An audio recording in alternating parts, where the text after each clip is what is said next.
So you weren't there, but your deputy leader was. Absolutely. I did receive an invite, but due to family reasons I couldn't attend. And if it wasn't for them family reasons, I would have no problem going. What we seen today was plenty of political theatre and selective outrage by the pan-nationalist front that has arisen and come together in this agenda. Not because the minister went to dared go to visit a school, but because unionists dared to visit Israel and find out for themselves what exactly has happened. And I think it's a matter of deep regret that this pan-nationalist group is being led by the nose by Jerry Carl, who on the same day as the 7th of October, he was sitting in a safe haven tweeting about victory to the Palestinian resistance with a fist emoji. So my goodness, questions got to be asked of the SDLP, questions got to be asked of the Alliance Party. And Jerry Carroll is not here to defend himself on that. He's not here, and odd question why he's not here to defend himself on that, because he's the man leading this charge.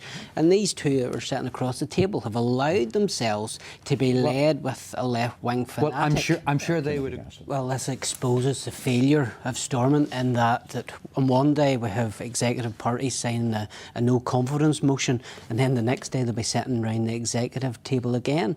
You know, that shows the dysfunctional nature of Stormont, how Stormont will never work on these structures. My goodness, Nick needs to take off the nationalist glasses here that is on this evening and see this.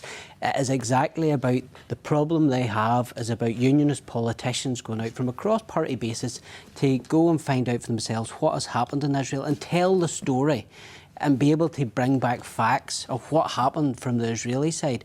All we ever hear is about the Gazan side, and there was loss of life, and that is deeply, deeply regrettable. But at the same time, what happened on the 7th of October was wrong. Some of the harrowing stories that Ron has come back with needs to be told, and what we heard in the chamber today. But the response from Israel as well has gone too far, has it not? When you're talking about the innocents who are being killed. Yes, absolutely, and I've said that I have no problem saying that some of Israel's actions are questionable. But at the same time, having members today pontificating in the chamber, my goodness, Pat Sheehan lecturing people about war crimes, lecturing people about human rights, when he himself was a convicted terrorist. So my goodness, Stormont knows no bounds, and I believe Stormont is in no place to be lecturing anybody on these issues. It has zero credibility in this group and has allowed themselves to be led by Jerry Carl, and that means it's morally bankrupt. Cara Hunter, wither the future of Stormont in light of this? Well, I don't know. Well, time will tell. As I said earlier in my contribution, this is a lot of political theatre, which has been led by Jerry Carl. It'll be interesting to see how far Sinn Féin want to push this, and ultimately it's in their hands, and that is the dysfunctional nature of this executive. Paul Givan doesn't have to go anywhere if his party don't want him to. So it's really up to Sinn Féin and the rest in the executive if they want to keep him in place. Is Stormont worth saving? I don't think so.